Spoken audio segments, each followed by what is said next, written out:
Welcome back to Hitting Hard with Jon Chuckery on Locked On Sports Atlanta, asking you to subscribe to our YouTube channel. Just go into YouTube and put in the browser Locked On Sports Atlanta. You will find us very easily there. Hit that little subscribe button. Give us a review. Tell us what you think. Leave us some comments. And, of course, I want you to follow me on my Twitter page at JMCH316. NFL Draft is this week. How you feeling? Are you good? Are you excited? As a Falcons fan, I should be excited, right? This is the first time since 2008. So leading into the 2008 draft, this is the first time that this organization, if we're being honest, has had this much instability. What I mean is you don't have your long-term answer at quarterback. You don't have a lot of the core of your guys. You don't have things figured out. You're in, only the second year of a brand new regime of coach and general manager. There's a lot of change in the air and a lot of instability right now about where the Falcons are headed, what direction are they going in, and who are they going to build around. Now, how am I feeling about the draft starting Thursday? And I'll be at Mercedes-Benz Stadium on Thursday. I'll be broadcasting from there. I'm doing a show there. I'm going to be there for the environment of it. Shouldn't I be excited? Because right now, I'll describe my feelings as I'm cautiously optimistic. I want to believe in Terry Fontenot. I do believe in Arthur Smith. Let me say that. I do believe in Arthur Smith. Arthur Smith proved to me last year that he can get some things figured out and get some things done without a great roster around him. And I think Dean Pease did a really good job at defense coordinator. Now, how long he lasts, I don't know. Maybe just a few more years, but at least his influence and his imprint can be put on this organization in that time. Terry Fontenot, I don't know. I don't feel like right now this organization has done a good job of roster management over the last couple of years. Okay? Have they done everything? No. But, okay, let's start with the draft last year, okay? I like Kyle Pitts. Kyle Pitts didn't fix nothing for your football team. This team has a tumor, okay? But this team has a cancerous tumor in it that needs to be removed, taken out, fixed, and you have to start fixing what the problem is. The way they're going about it, though, is instead of going in and cutting out the tumor and getting on the road to recovery, they're getting their cavities filled in. They're having a chiropractic adjustment. You know what I mean? Like they're doing these other things that are good and they're healthy and they're needed, but they're not fixing what the problem is. So Kyle Pitts is nice. Richie Grant, I like. He played 23.5% of the snaps this past year. The rest of your draft was trash. For being honest, Jalen Mayfield, Drew Dahlman, Darren Hall, Taquan Graham. You think anybody wants any of those guys? What you think if you cut one of those guys right now, there'd be teams lining up to go grab them? Take the offseason this year.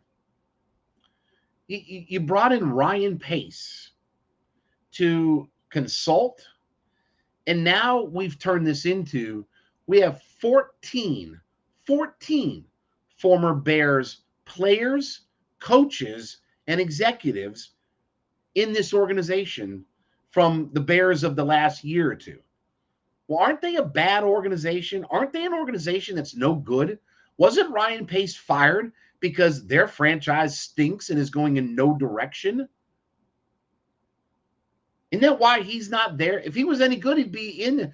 So you're signing all the cast-offs of a bad team. You're bringing in these average coaches, and you're going off of a general manager that was just fired a year ago. Why are we building around like we're the Bears? Well, that's not what we're doing. We're just stopgapping. Then stopgap with somebody else. There's 32 teams in the league. Stopgap with the Bengals or the Titans where your head coach came from, or the Saints where your general manager came from. Stopgap with those organizations where they're good. Well, they don't want to get rid of their cast-offs. There's always cast-offs from those teams. We've signed guys from Tennessee. Let my head coach and defense coordinator coach some of those guys that they have a relationship with.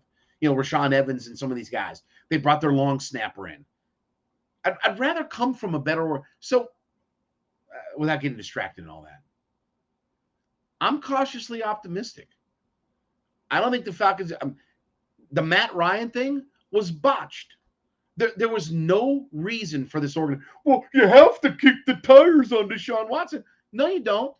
You can appreciate Deshaun Watson from afar and understand that, listen, I can appreciate a Mercedes-Benz, 550 SL from a distance.